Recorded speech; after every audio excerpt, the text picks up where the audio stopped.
အဲ့ဒီနေရောက်နေပါအမလက်ကြည့်ရလိုက်မယ်အဲ့ဒါပါအော်လေ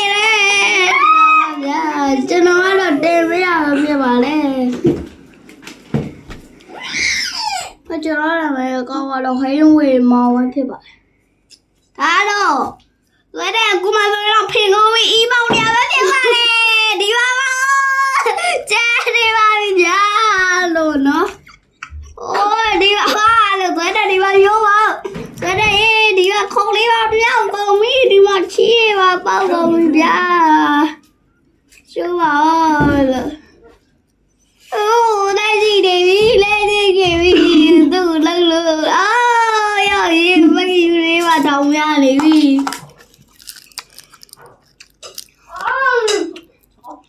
ဆွဲ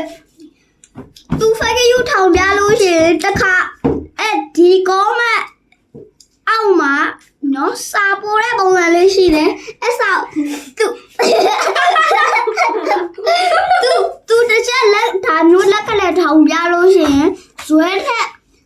စာကွယ်ဝါဆွဲနောက်ပြဇွဲထားစင်ထွေးကတဲ့ထက်ဇွဲတဲ့အီးပေါက်တယ်လို့ရေးပေးကြပါလို့နော်ကျေးဇူး